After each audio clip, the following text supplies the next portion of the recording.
हमरो इज्जत बा गंगा में का इज्जत बा? यही ले दूसरा के बेटी बहन बलान मारत रहा, बोल बोलत रहा। ना ना ना ई हो ना सकेला। ई हर बड़ गांव का हम कहता संस्कारी परिवार के आदमी है। ये कोई पे बोल चाची जी ना नती उतार के बताओ तनी बेटा जी। रुक जाए चाची जी। चाची जी ना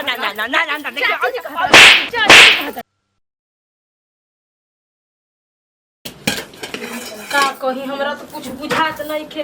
आज कल जवाबे दे देले बा पानी। अब चला के दूसरा कोई के कल पर ले लावत तनी। आय ए छोट को।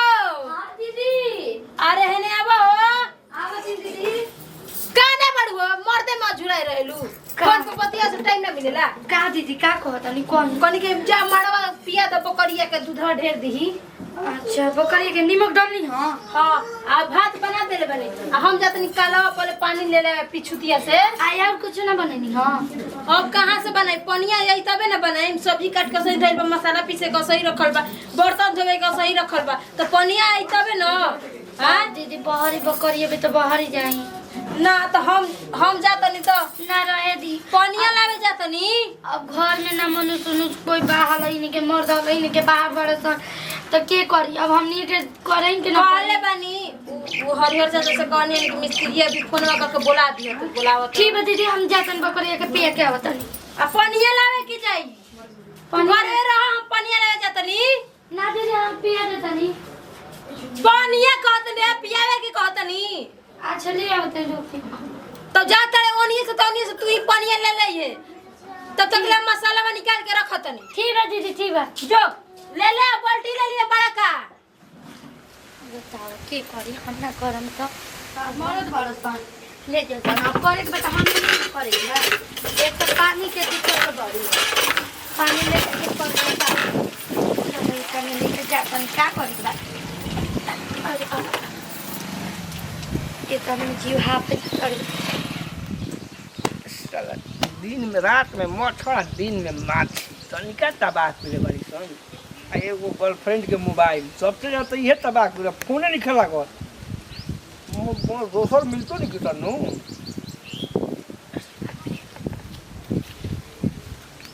बाप रे बाप कोई चाल हो तो बुझाता कि नागिन फेल दिया है चाल की आगे।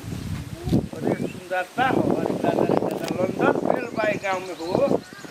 लंदन के आदमी है नहीं जा देखे खातिर लड़की यो तनी अब ताक पे दादा ताक पे खाली सुधा जाई। ए बड़ा रंगबाज भी अरे मर गया इतना बात सुनियो के ना तपला।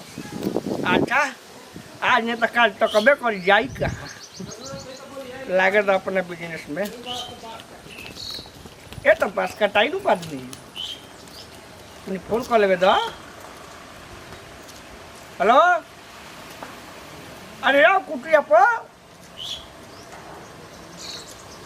तू नहीं बेटा तोरा इंतजार में कोई जानी कि हम चल ठीक भैया एगो तो काम बन हो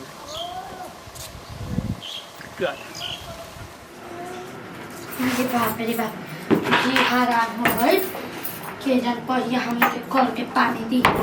इतना सुखाड़ पड़ल बा कि पानियों के दिक्कत हो गल बड़ुए। बड़ी हैरानी परेशानी होता ना छोटको का करे में दीदी। हैरानी होके जे परेशानी होके करे के बा न लावे के बा न सब ना तो कोनो दिक्कत हुई तो बोली ह हम जाके करम लाइन नो। कोनो दिक्कत नहीं के क्वेश्चन बात करतनी। अरे हमरे कौन दिक्कत हुई? शादीशुदा सुन ना एगो तो हम चीजें भुला गनी है। देख हमरा याद ना पड़ल कि तू गोल बड़े बहरिया तो ले लेते तनी चल ना जो नीमक खत्म हो गइल बा ले आवे के बा। हां दीदी हम अबे जाके ले एक पौवा ले लेथिया आधा किलो ले चौड़ा आ बेच दिए।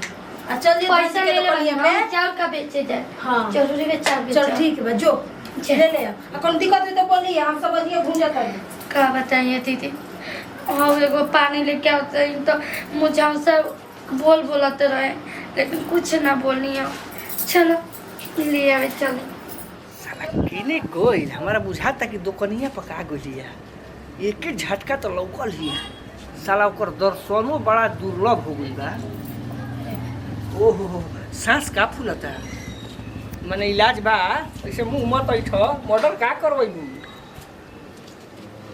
देखो ये खाली ताक दे तू तो तारा बुझाता हम तारा खातिर बॉम्बे जमीन ले लेते ये सनम ताक दो ए ताका ना ओहो फाड़ देलू छाती आराम से ताको काहे खिसिया तो ए आशिक होई हो बरांडा दासी होई तारा खातिर कहबू तो पूरा जिला में गोली चलवा दे है बिया नु गजब का करत ये सब बजे हम बुता देनी आगे थी लाकावल गैस लाकावल ये अभी तक ले नीमक लेके आइल ना कितना देर लगता नीमक लेने में का हो रे का हो गई का हो गई क्या गई दीदी जब जाते तब एक लड़का मेरे के ना बोलत रहता मेरे के कहते काहे करे जा काहे ना हमर करे जवा हिल जाला तू ताके ले तो कौन मुड़िया ठना रे तो गाना कौन हरे हां पहले रे गोरे गोरे रे दुआरिया पर निमक ना लेके आनी उनका मुंह में करी के पोत देम कर बड़म त बता दे मुका के करिया बताई सुगर कति का कौन हरे तो कुआ शादी सुधा के नहीं कसन छोड़त का कोई लोग कह के औरतें खराब बोली स लड़की खराब बोली स सोशल मीडिया पर का चलत है लेकिन नहीं कसन सुधारत कहां बा दुआरिया पे बैठल बाबी दुआरिया पर खड़ा बा अभी हम ओकरा के बतावत ओकर नून धरे के जगह ना छोड़ा नतिया के करिया ठाके बावाना के कइन कत जगह बरे लंबा बढ़े रे चली ना दीदी चल हमरा के पता चल बताओ कौन हो ये से साला रोइबे ना कोई एकरा पानी के आज घर में काम नहीं के कार मर्जी एकदम 1 घंटा हो गई हमारा खड़ा सपना नहीं क्यों देखते अरे ना ये धन एकदम ध्यान दे दलू का दीदी दीदी गोरे से भी कहे रे हां चाची जी तो नती चाची जी लगत है देखी चलो नाती देखी का कसूर करे बेकर बोल से मारते हमारे बाती टूट गई लेकिन सुधार ना सक ठीक सुधार ना सक बेटी बना सके ताके से पहले आग काहे ना फोड़ ले ला रे तोरो घर में बेटी बहन होई सब काहे ना जी दूसरा का बेटी हरे करके हम का बोल सकत पहले नंबर ये बताओ तू चाची नहीं हम देखिए हम जानते करुआ हमार भाभी है हाँ। लेकिन वो इज्जत इतना कर ना करुआ के चाची कहत है इतना इज्जत मत कर हमारे इतना इज्जत मत कर देखी। बनू का देख रे हमरो का देखी हमरो जब जाई ना दीदी तब बोल बोले हां घर में बहिनी हां काहे ना हमरो इज्जत बा गंगा में का इज्जत भाई आइले दूसरा के बेटी बहन बलान मारता रहा बोल बोलता रहा ना ना ई हो ना सकेला ई हर बड़ गांव के हम कहता संस्कारी परिवार के आदमी है ये कोई पे बोल चाची जी ना नती उतार के बताओ तनी बेटा जी रुक जाए चाची जी ना देखिए नती के मन जगह तक नेटी चिप दी और कर रे और कर देखिए ऐसे हम सबक से ना करी ना पसंद है आगुल तो पसंद ना अब मदद नहीं के तो से निमन बाबा ठीक है तो से स्मार्ट बनबे पहले ना बतावेला का बता दो लेकिन फाड़ में से दूर गाना में मंगलसूत्र नहीं के दिखाते चाची जी गलती हो गई भौजी गलती हो गई बहुत ज्यादा गलती हो गई तुम्हारी के बाद हम कोनो के लाई सब कोनो के नंबर धक नाती मुहे में हुर दे अब नाती को हम भौजी लगबो भौजी लगाबू एना बुझाइल हम भौजी लगब बहिने लगी नमस्कार प्रणाम मुस्कान सिंह यहाँ के अंजू सरगम वीडियो का संदेश रहे अंजू जी प्लीज बताइए गांव समाज में ऐसा होता है ना करे के चाहिए आपन बेटी बहन तो दोस्तों के बेटी बहन लेकिन देखनी जब वीडियो एंटरटेनमेंट खातिर बना रहे वैसे हंसे हंसावे खातिर बना रहे वीडियो अच्छा लगी तो दिल से लाइक करम जा शेयर करम जा कमेंट करम जा हमके चैनल के जरूर से जरूर सब्सक्राइब करम जा और हाँ देखे के बाद हर घर के कहानी तो देखत रही देवरानी जेठानी।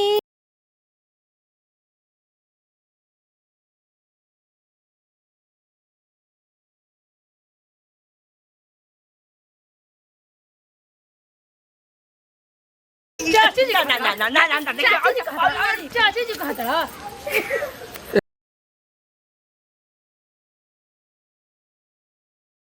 काहे ना फोड़ ले ला रे तोरो घर में बेटी बहन होई सब काहे ना जी दूसरा का बेटी हरे करके अच्छा हम का बोल सकी ना बताइए